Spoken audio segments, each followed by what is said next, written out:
On behalf of BBMFI, I just want to join Pastor John in welcoming everybody that is here. And we trust that today the Lord will bless us. We read in the scripture of Martha, the sister of Mary, doing what Jesus commanded, that is sitting at the feet of Jesus and just learning the word. And so that is also what we seek to do, to sit at the feet of the Lord, and He blesses us and enriches our lives in His word. So BBMFI is glad to do this and be a part of this. So we are going to get straight into the topic today that is at hand. I'm going to share my screen just now as we speak. As has been said just a moment ago, today we are talking on the principles of Christian liberty. Principles of Christian liberty. Now, as we also do each time, I like to start with why should we study this subject, right? Out of whatever number of possible subjects that we could study. It is an important subject in the scripture. And why I say that is 3 out of the 16 chapters of 1 Corinthians are devoted exclusively to this subject, right? And the entire chapter of Romans chapter 14 is based on the subject of Christian liberty. So that is 4 chapters in the New Testament. That is almost 20% or somewhere there of the entire 1 Corinthians, 3 chapters, chapter 8, chapter 9, and chapter 10. So I believe you would agree with me that if God, who is so judicious and very calculative in what He does, if He gives 3 chapters of one book to a subject and a whole chapter of another to the same subject, we will do good to pay attention to such a subject.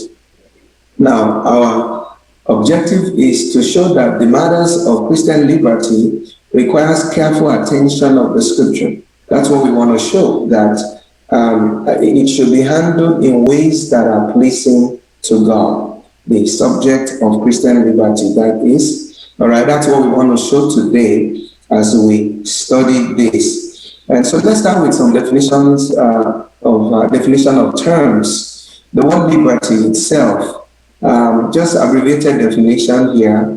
Number 1, the state of being free within the society from oppressive restrictions. And it could be restrictions from any perspective, but the state of being free from some restrictions. And secondly, liberty also refers to the power or scope to act as one pleases, to make choices. You are at liberty to do this, to decide one way or the other. So that's the general understanding of the word liberty. Now, when we talk about Christian liberty, there is a term also that usually will come in, and that is what is termed gray area issues. All right, these are issues that are not decisively or specifically mentioned in the Bible, but they are part of our everyday Christian life, over which decisions are to be made. So when you put both words together, okay, so the liberty or the freedom that the Christian has to make certain decisions that will still be spiritually correct, even though those subject matters may not be specifically or directly mentioned in the scripture. So those are the things we're talking about here. Example include music. What kind of music can I listen to? Well, you should listen to Christian music, but can I listen to something that is not Christian? Or something that is just morally neutral, or things like that. What kind of movies should I watch? Should Christians even watch movies at all in the first place? We may not be able to go to any verse in the scripture that says you should watch a movie or you shouldn't, but it's part of the fabric of our society.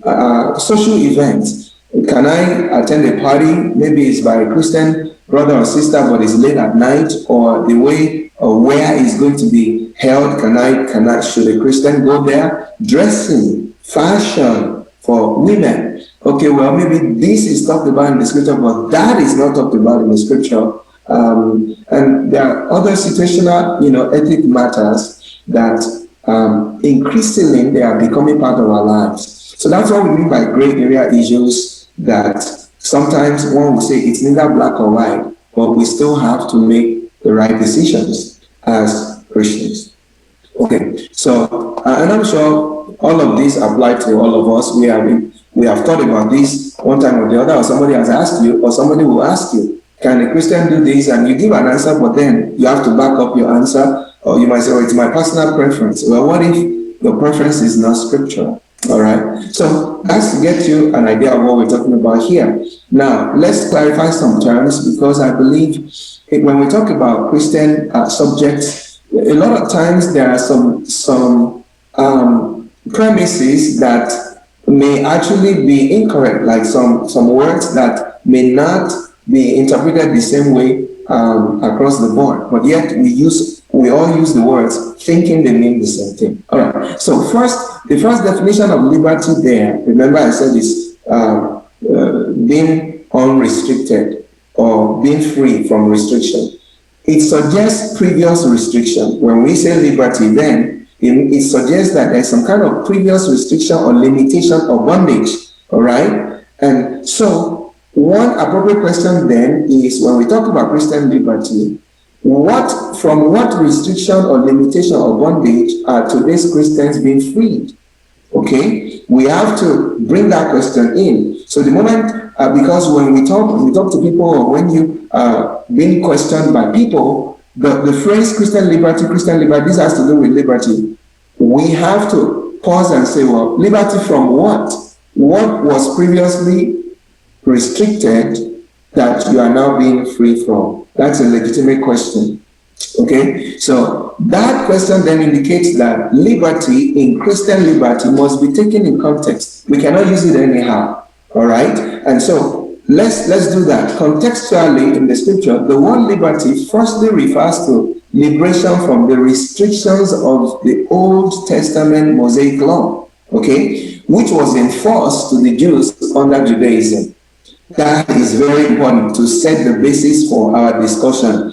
All right, the New Testament Jewish believers who are once under the strict dietary and ceremonial restrictions of the Mosaic law were now to live free of those restrictions and ordinances. Okay, the things to which those rites and the codes and the ceremonies were representing or illustrating, those things were now realized and fulfilled in Christ. So when Paul now writes 1 Corinthians chapter 8, chapter 9, chapter 10, and Romans 14, part of it, particularly Romans chapter 14, is talking to people that were once under the restrictions of the Mosaic law, and then helping them to see how all of that works now when they are now in Christ and they are free from those things. So as for the New Testament Gentile believers like you and me, we had no dietary or ceremonial restrictions prior to coming to Christ.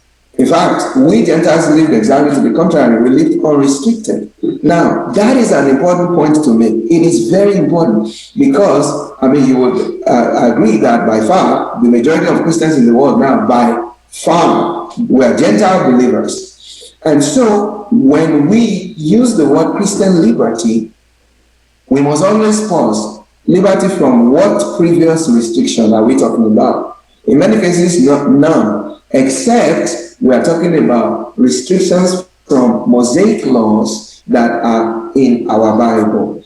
When that is not the case, then we have to be kind of careful that we don't just throw that phrase around anyhow. Secondly, the word liberty also could be seen as freedom to choose or freedom to make a choice, just as we said before. All right. In that sense, the term Christian liberty now is applicable to some pragmatic day-to-day issues, especially that involves the Christian's interaction and dealings with the world around us. So some of such practical everyday life issues and decisions are what are termed gray area issues, meaning that they have not been specified in the scriptures, but we have to make decisions on them. Now, when we are talking about those, then the word Christian liberty may be more appropriate.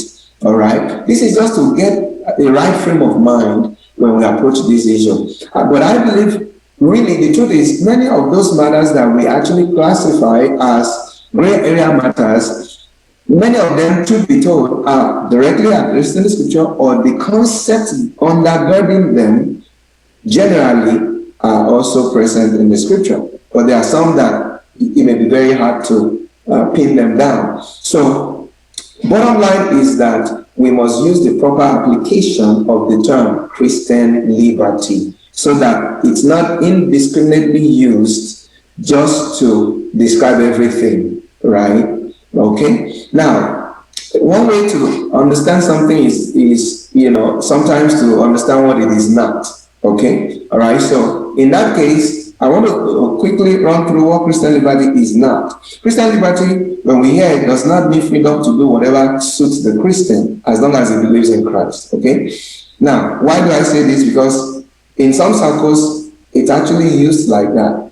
Now, but 1 John chapter 3, verse 4 to 6 tells us that whoever commits sin also commits lawlessness, and sin is lawlessness. So Christian liberty does not mean lawlessness where I can do whatever I want. That's not what the scripture means by Christian liberty. And the scripture goes on to say, and you know that he was manifested to take away our sins, and in him there is no sin. Whoever abides in him does not sin. Whoever sins has neither seen him nor known him. So Christian liberty does not mean lawlessness. Christian liberty does not mean freedom to pick and choose which of God's commandment one would obey based on personal opinion or preference. That's also important.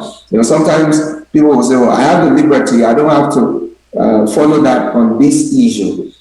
Jesus said in Matthew 28, 18 to 20, when he says, go out and preach the gospel, he adds verse 20 by saying, teaching them to observe all things that I've commanded you. All right? So, Christian liberty is not pick which one you want, leave the others. All right? Christian liberty does not mean freedom from God's laws. This is crucial. All right? Again, I believe either because of the craftiness of Satan or deliberate actions on our part as human beings, with the word law gets taken and then used generically to mean everything. But when we look at the scripture, 1 Corinthians chapter 9, verse 21, for example, to those who are without law, Paul says, as without law, not being without law toward God, but under law towards Christ, that I may win those who are without law. You see that? The Christian is not without law toward God, but the Christian is not without law toward Christ. So just because the Bible says we are no longer under law, but we are under grace, what is really saying we are no longer under Mosaic law, but we are not lawless towards God. This is Paul saying, don't mistake me. I am not without law towards God. We saw earlier, just a moment ago, where the Bible says sin is lawlessness. So Christian liberty does not mean we believers that we are not under any laws toward God. That would be an error. Now, number 4, Christian liberty does not mean Christians are spiritually lawless. Now, that is very close to what I just said, but maybe just a little different. For the law of the Spirit of life in Christ Jesus has made me free from the law of sin and death.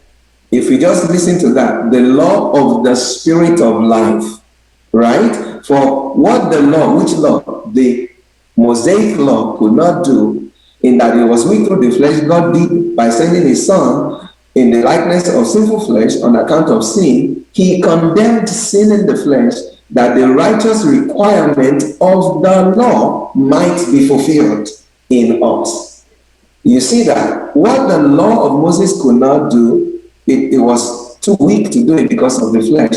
God did by sending his Son, who defeated sin in our flesh, so that the requirements that are righteous, the righteous requirement of that law, will still be fulfilled in us, who do not try to do it according to the flesh, but we walk according to the Spirit. Okay? All of these things are important, believe you me, because they are being used in ways to mislead believers. And so, you will hear in some circles, well, the moment you hear any commandment or any law or anything like that, block your ears because you are not any longer under the law.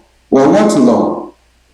All right? It's as if you don't even have any law from Jesus. There is no commandment from the Lord, but That is totally not what the scripture says. Romans 6:18 says, we have been set free from sin, became slaves of righteousness, bound to do righteousness.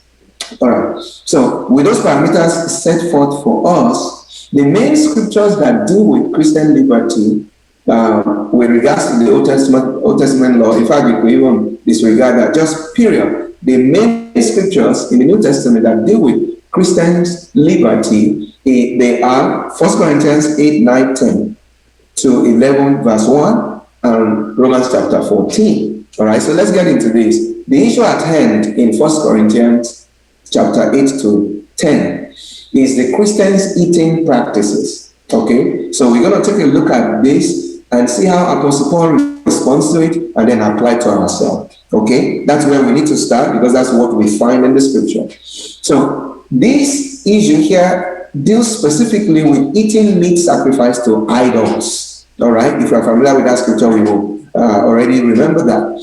The Greeks and the Romans of the day, they practiced polytheism, which means they worshipped many gods. There are temples everywhere. Now, upon sacrificing animals to their gods in their temple, I read somewhere that the reason they would do that actually is because they believe that demons will infest food and they will enter into people through food. So for them to deal with that, they will sacrifice the food to their gods first so they can purge the food of the demons. They can appease the demons before they eat. You know, that's what a commentator said. And, you know, it's plausible. But it is clear that they would take foods to the temple to offer them to their idols. The remaining portion that is not consumed in their burnt sacrifices or eaten by their priests, they will then use them as food, or they will use them for feasting, and they will also take some of them to be sold at meat market for public consumption. So there was abundance of meat in the market that had previously been part of sacrificial meat in the idol temples, and that is MEAT, in the idol temples, and it might have been difficult, if not impossible, for you to distinguish which meat came straight from the butchers, which one came from the temple butchers. You cannot really tell, it sounds like. So the idea is then that the Christians in Corinth at this time now, this issue of eating food sacrificed to idol became a big deal because it was a major social issue. All right, should I go and buy meat? First of all, even socially, should I go to a friend's party because I don't know what they're going to serve there? And then it was a pragmatic issue. Should I buy meat or should I become a vegetarian now because of, I don't know where the meat is coming from? I used to be a Gentile, I didn't care. Now I do care. So it is far from a tangential issue to the Corinthians. This is not a trivial thing at all. It's a big deal, right? You know, just imagine you go to the store and you go there, you have to be reading labels and say, well, where did this meat come from? Where did this apple come from? You know, that is how much of a big deal Paul was dealing with these people, because their surroundings were permeated with food, meat from idol temple. Okay. Now, from reading, we see that the Corinthians responded primarily in a certain way. And some of them that we see from Paul's writing, they responded to the issue totally based on knowledge.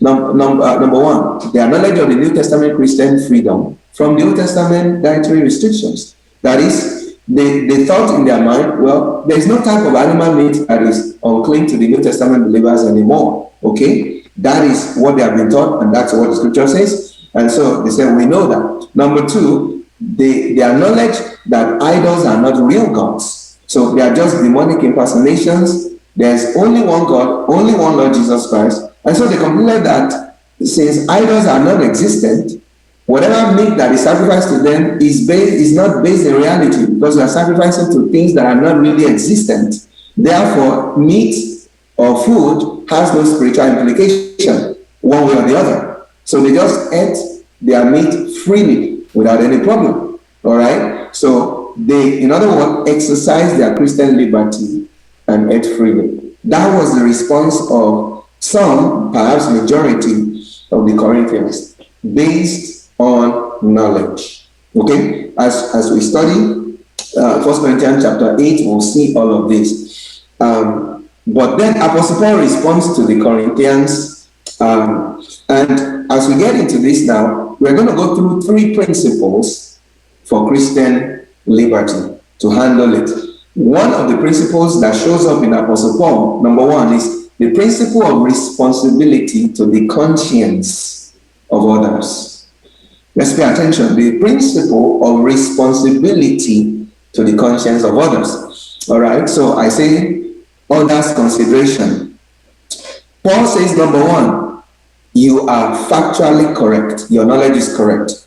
All right, Paul affirms in verse 4, 1 Corinthians 8. It reads, therefore, concerning eating of things offered to idols, we know that an idol is nothing in the world, and that there is no other God but one. For even if there are so-called gods, whether in heaven or on earth, as there are many gods and many lords, yet for us believers there is one God. All right, the Father of whom are all things, and we for him, and one Lord Jesus, through whom are all things, and through whom we live. So Apostle Paul says, you guys are correct. Idols are not real. They are demonic deceptions. There's only one God. There's only one Lord Jesus Christ. Check mark. You are correct.